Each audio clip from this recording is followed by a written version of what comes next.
Welcome to Local Edition. I'm Brad Pomerance. We are in Carson City today. We are joined by a member of the Nevada State Senate. He is Pete Goicoechea, and I want to speak with you about Yucca Mountain.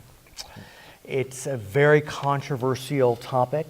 We know that in the United States, over 76,000 metric tons of used nuclear fuel sit waiting to be stored somewhere.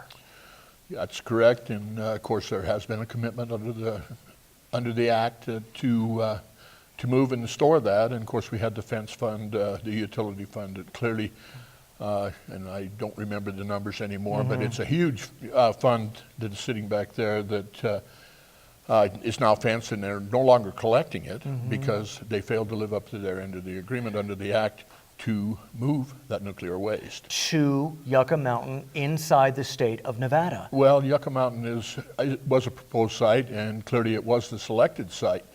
Now, I'm not going to get into the argument about, I'll let science deal with Yucca Mountain and whether it truly is a good site for underground storage. However, on the flip side of it, I do believe that we need to gear up. I think Jackass Flats has already been contaminated for the last 50 years. Okay. And I think it's a great place for interim storage. The creation of the jobs here in state, of course, it will require a railroad. You know, there was some movement. Originally, the Caliani connection was selected as the corridor to transport the nuclear waste if we, in fact, were going to Yucca Mountain. But let me ask you, if I may, sir, because Congress approved Yucca Mountain in 2002. We know that. Nevada, at that time, wasn't happy. They didn't want it. But Congress approved it. But what happened in 2007 and then into 2009, as I understand it, is Harry Reid, the U.S. Senator from Nevada, became the majority leader. And he convinced the new president at the time, Barack Obama, to stop. And prevent nuclear waste from being stored at Yucca Mountain. So for the 8 years of the Obama administration, nothing on Yucca. Now we have a new president. We have an energy secretary, Mr. Perry, who opposed Yucca Mountain but now supports Yucca Mountain. We don't know where Mr. Trump is, but Yucca Mountain's back in the news. Well, and the commitment has still been made to those utilities back there in the east that we will, in fact, take and store that spent fuel. And so the obligation is still there.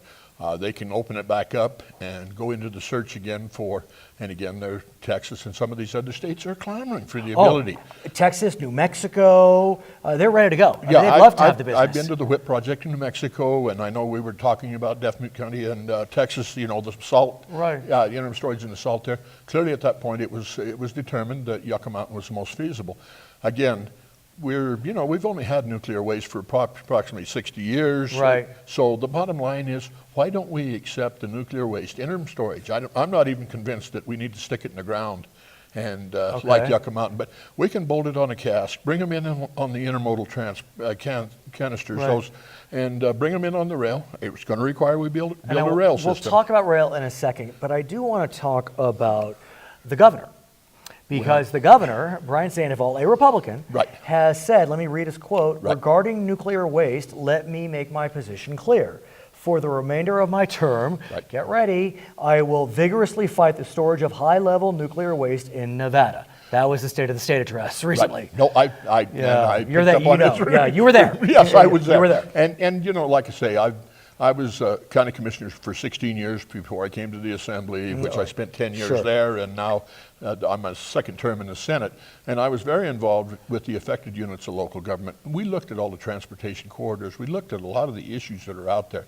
And clearly, with the Basin and Range designation of the National Monument, just west of Caliani, that took the Caliani corridor, rail corridor off the, but I've always felt that the Crescent Valley connection was the best. You come north-south, just west of the test range, make it a public service railroad, tie UP with Southern Nevada, public service railroad, that would be huge. Well, what about, you've talked about railroads, and you know more than me. I'm saying rail transportation. But I know that some of your friends in Vegas are a bit spooked.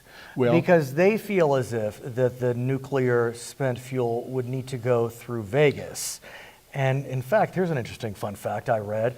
The Trump International Las Vegas Tower is about a city block from the main rail line and just a little farther from I-15, where maybe the nuclear fuel will, spent nuclear fuel will be If marching. we move away from the Caliente connection and go to the northern connection, again, the chances of it ever coming through Las Vegas Valley would be very small. Minimal, okay. That will take that. Transportation of it, again, how many cities do we have to come through before to transport that from the east to the west? I mean, the transportation issue is a huge issue, way above the storage. And again, I'm advocating, you know, we put slabs out there in the desert, bolt those canisters down. 50 years from now, that might well be one of the most valuable resources in the world. We don't know. Well, one could argue. Yeah, and so, but bolt it out there, 50 years from now, what difference does it make if it's there? I think it's defendable. The area is already contaminated. We've got Nellis there to protect it. So the bottom line is, I think it makes sense, and it's wise use. The land's already withdrawn. It's already contaminated. Here's another interesting fact.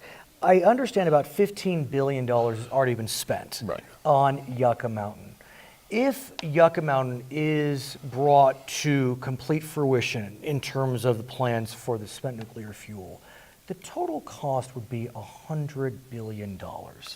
Now, and I'm going to let science go there as far as the feasibility of Yucca Mountain, because I saw on Yucca Mountain what it was just, they hadn't even drilled a hole in it. Let's presume science says yes. Yeah, okay. And we build.